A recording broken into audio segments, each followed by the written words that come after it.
அனைவருக்கும் வணக்கம். இப்படியே போச்சுன்னா செப்டம்பர் 8ஆம் தேதி வரைக்கும் எப்படி தாக்கு பிடிக்க போகுது அப்படின்னு தெரியல.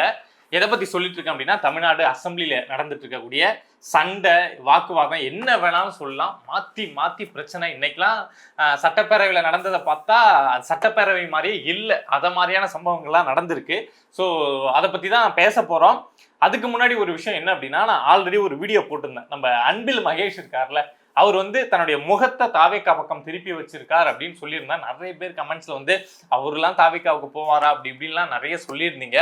ஒரு விஷயம் நடந்த விஷயம், அன்பில் மகேஷ் சைட்ல இருந்து நடந்த ஒரு மூவை நகர்வை உங்ககிட்ட சொல்றேன். இந்த பிடி அரசகுமார் அப்படிங்கிற நபர் மாட்டினார் இல்லையா, இந்த பள்ளிக்கல்வித்துறையில நடந்த ஊழல், பெரிய விஷயங்கள் நடந்திருக்கு அப்படிங்கிறது வெளியில எக்ஸ்போஸ் ஆச்சு இல்ல.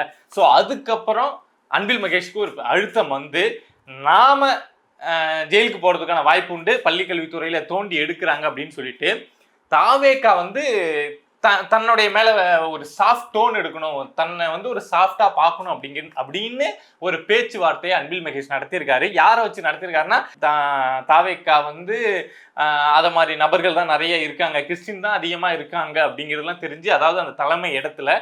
ஸோ அதை ஃபாதரை வச்சு மூவ் பண்ணா நம்ம பேச்சுவார்த்தையில கொஞ்சம் சமாதானப்படுத்தலாம் அப்படிங்கிற முயற்சியை நம்ம அன்பில் மகேஷ் பண்ணியிருக்காரு. இது உறுதி செய்யப்பட்ட செய்தி. ஒரு எண்ணம் இல்லாம இந்த முயற்சியை பண்ணியிருப்பாரா சொல்லுங்க. ஒருவேளை தாவேக்கா அதுக்கு ஒத்துக்கிட்டு சரி நாங்க வழக்கெல்லாம் போடல, எதுவும் பண்ணல அப்படின்னு சொன்னா, அதுக்கப்புறம் இந்த ஆளுக்கு அன்பில் மகேஷுக்கு தாவேக்கா மேல சாஃப்ட் டோன் வராதான் வரும்ல. நம்ம முதலமைச்சர் கிட்ட இதை மாதிரி பேச்சே எடுத்திருக்காங்க. எடுத்தப்பவே அந்த பேச்சை மட்டும் எடுக்காதீங்க, இதுக்கு வாய்ப்பு அப்படிங்கிறது கிடையவே கிடையாது. ஏன் அப்படின்னா, பள்ளிக்கல்வித்துறையில ஊழல், உதயநிதி நண்பர், இதெல்லாம் தாண்டி நம்ம மனுஷன் கரூர் கூட்ட நெரிசல் வழக்கில் போட்ட அந்த நடிப்பு இருக்குல்ல, ஆஸ்கர் நடிப்பு, ஸோ அதெல்லாம் மறந்துருக்கவே மாட்டாங்கல்ல. ஸோ அதனால இந்த பேச்சை எடுக்கவே எடுக்காதீங்க அப்படின்னு சொல்லி முதலமைச்சர் சொல்லியிருக்காங்க அப்படிங்கிற தகவல் வெளியாயிருக்கு. இப்போ நான் சொன்ன விஷயங்கள் எல்லாமே நடந்தது. அப்பனா ஒருவேளை தாவேக்கா ஒரு சாஃப்ட் டோன் காமிச்சு ஓகே எல்லாம் பண்றோம், இப்படி வா அதுன்னு சொல்லியிருந்தா அன்பில் மகேஷ் என்ன வேணாலும் பண்ணியிருப்பாரு. ஆனா இப்ப அங்க ஒத்துக்கல அப்படிங்கிறதுனால மனுஷன் இந்த பக்கம் திரும்ப அப்படியே திமுக சைட்லயே போயிட்டு இருக்காரு. இது நடந்த விஷயம். ஸோ நம்ம அடுத்து பார்த்தோம் அப்படின்னா, நம்ம தமிழ்நாட்டு அசெம்பிளியில இன்னைக்கு ஃபர்ஸ்ட் விஷயம் சொல்லிடுறேன். முதலமைச்சர் விஜய் அவர்கள் 2 நாளைக்கு முன்னாடி ஒரு விஷயம் சொல்லியிருந்தாங்க. என்னுடைய டேபிள்ல 3 ஃபைல் இருக்கு, முக்கியமான ஃபைல் இருக்கு, ஓபன் பண்ண வச்சிடாதீங்க, ஓபன் பண்ண வச்சிங்கன்னா உள்ள போயிடுவீங்க நிறைய பேர் அப்படின்னு சொல்லிட்டு திமுகவை அப்படியே ஒரு சைலண்டா எச்சரிக்கை அப்படிங்கிறத கொடுத்துருந்தாங்க. பெஞ்சிலாம் இன்னைக்கு தட்டி அப்படியே கிளாப்ஸ்லாம் பறந்தது. பட் இன்னைக்கு உதயநிதி என்ன சொல்லியிருக்காரு அப்படின்னா, நான் சேலஞ்செலாம் விடலைங்க, ஓப்பன் சேலஞ்சா விடுறேன். ஃபைல் இருக்கு அப்படின்னு சொல்லி எங்களை பயமுறுத்துற வேலைலாம் காமிக்காதீங்க, நீங்க முடிஞ்சா ஃபைலை ஓப்பன் பண்ணி என்ன இருக்கோ பண்ணுங்க, எந்த துறையில் என்ன ஸ்கேம் நடந்திருக்கோ நீங்க நடவடிக்கை எடுங்க அப்படின்னு சொல்லிட்டு உதயநிதி இன்னைக்கு ஓப்பன் சேலஞ்சு விட்டுருக்காரு. பட் உதயநிதி ஒரு ஆவேசத்துல பேசுறேன் அப்படின்னு சொல்லிட்டு என்னமோ நம்ம அமைச்சர்கள் 35 பேரும் அப்படியே பியூரா இருந்தவங்க, நாம சுத்தமானவங்க அப்படிங்கிற மாதிரி, பார்த்துக்கலாம், வழக்கு தானே, நீதிமன்றம் தானே, பார்த்துக்கலாம், இங்க இல்லைன்னா உச்ச நீதிமன்றம் இருக்கு, உச்ச நீதிமன்றம் இல்லைன்னா இன்னும் அங்க இருக்கக்கூடிய நீதிபதிகளை வச்சு ஏதாவது மூவ் பண்ணலாம் அப்படின்னு ஒரு நம்பிக்கையை வச்சு உதயநிதி இன்னைக்கு வாய்ஸ் அவுட் விட்டுருக்காரு. விஜய் அவர்கள் கோவப்பட்டா இந்த ஆண்ட இருக்கக்கூடிய நபர்கள் உள்ள போய் தான் முடியணும். இவங்க சொன்ன மாதிரி உண்மையாலும் ஃபைலை ஓப்பன் பண்ணுங்க, ஓப்பன் பண்ணுவோன்னு மிரட்டினாங்க. நாங்கள் ஓப்பன் பண்ணுங்க அப்படின்னு திமுக சொல்லிட்டாங்க. என்ன நடக்குது அப்படின்னு பார்ப்போம். அடுத்த விஷயம் என்ன அப்படின்னா, நம்ம சிடிஆர் நிர்மல்குமார், நம்ம மின்சாரத்துறை அமைச்சராக இருக்கார் இல்லையா, அவர் பேசுறப்போ ஒரு விஷயம் சொல்றாரு.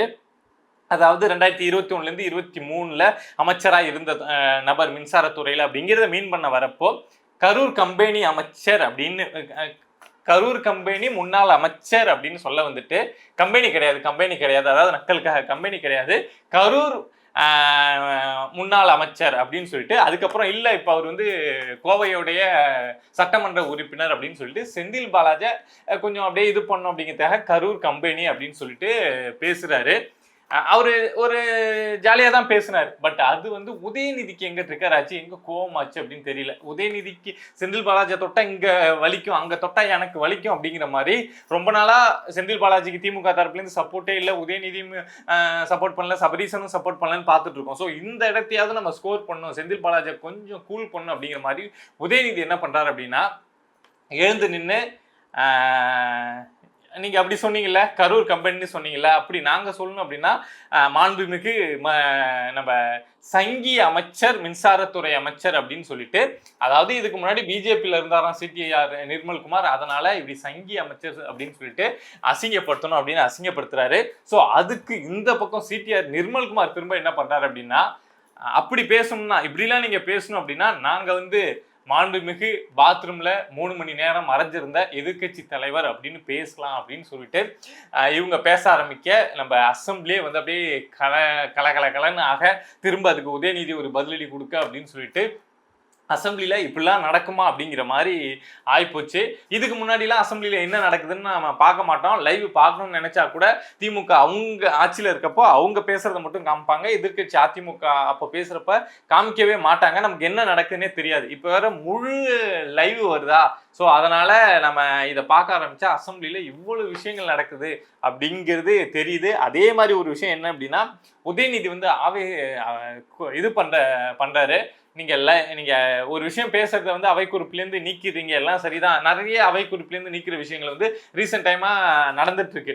ஸோ அதாவது பேசின வார்த்தையை அப்படி பின்வாங்கிக்கிறது, இல்லை அந்த வார்த்தை இங்க பயன்படுத்தக்கூடாது அப்படின்னா அவை குறிப்பிலேருந்து நீக்குவாங்க. ஸோ அது ரீசெண்ட் டைம்ஸா நடக்குது. ஸோ அதுக்கு உதயநிதி என்ன சொல்றாரு அப்படின்னா, நீங்க இதெல்லாம் பின்வாங்கிக்கிறீங்க, இந்த அவை குறிப்பிலேருந்து நீக்கிறேன் அப்படின்னு சொல்றீங்க, ஆனா லைவ் முழுசா போயிட்டு இருக்குங்க. மக்கள் பார்த்து நீங்க எந்த வார்த்தை அவை குறிப்பிலேருந்து இங்க நீக்குனீங்களோ அதே வார்த்தை அங்க லைவ்ல இருந்து அவங்க எடுத்து கட் பண்ணி சோசியல் மீடியாவில் பரவிட்டு இருக்கு. ஸோ இந்த அவை குறிப்பிலேருந்து நீக்கிறதெல்லாம் விட்டுட்டு இந்த லைவை கண்ட்ரோலா வைங்க அப்படிங்கிற மாதிரி உதயநிதி இன்னைக்கு அசம்பிளியில பேசியிருக்காரு. அதாவது அவங்க ஆட்சியில் நடந்த மாதிரி அவங்களுக்கு வேண்டிய விஷயங்கள் பேசப்படும் போது லைவ் இருக்கும், மற்ற நேரத்தில் கட் ஆயிடும்ல, அதே மாதிரி இப்ப பண்ண சொல்றாரு அப்படின்னு நினைக்கிறேன். பட் அதுக்கான வாய்ப்பு இல்லை. உண்மையாலுமே தாவேகா லைவ் இதை முழுசா கொடுக்கறது நமக்கு பார்க்கறதுக்கு என்னதான் அசம்பிளியில் நடக்குது, யார் தான் பேசுறாங்க, என்னதான் நடக்குது அப்படிங்கிறது அது என்னமோ நமக்கு தெரியாத புரியாத ஒரு புதிர் மாதிரியே அசம்பிளி இருந்துட்டு இருந்தது. பட் இப்போ லைவை பார்க்குறப்பதான் முழுசா நம்மளால அசம்பிளியில் என்ன நடக்குது அப்படிங்கிறது தெரிஞ்சுக்க முடியுது. இந்த லைவ் கொண்டு வந்தது ஒரு நல்ல விஷயம்தான். பட் உதயநிதி சொல்றாங்க அப்படிங்கிறதுக்காகலாம் என்ன சபாநாயகர் நடவடிக்கை எடுத்துட போறாரா என்ன நடக்குது அப்படின்னு பொறுத்துன்னு பார்ப்போம். இதே மாதிரி கலவரமா சண்டை அப்படி இப்படிலாம் போச்சு அப்படின்னா 2 நாள்ல நீங்க வேணா பாருங்க, நான் உறுதியா சொல்றேன், நாங்கள் வெளிநடப்பு செய்கிறோம் அப்படின்னு திமுக இருந்து வெளியில் வந்துடுவாங்க. நாளைக்கோ நாளன்னைக்கோ கூட அது நடக்கலாம், இல்லை திங்கட்கிழமைக்கு கூட அது நடக்கலாம். நாங்கள் வெளிநடப்பு அப்படின்னு வெளியில் வந்துடுவாங்க. இல்லை அப்படின்னா ஏதாவது ஒரு அடிப்புடி சண்டையில் போய் நிற்கும், யாரையோ அடிச்சுக்கிறது அப்படிங்கிறது நடக்கும். இன்னும் 18 நாள் இருக்குது. ஸோ இதில் எத்தனை நாள் அசம்பிளி நடக்க போகுது, இதில் என்னென்ன கலவரங்கள் நடக்க போகுது அப்படிங்கிறத நம்ம வெயிட் பண்ணி தான் பார்க்கணும். தொடர்ந்து பேசுவோம். இதை மாதிரி நம்மளை சுற்றி நடக்கக்கூடிய விஷயங்களை நீங்கள் தெரிஞ்சுக்கணும் அப்படின்னு நினச்சிங்கன்னா மறக்காமல் பிரபா டாக்ஸ் சேனலை சப்ஸ்கிரைப் பண்ணி சப்போர்ட் பண்ணுங்க. நன்றி.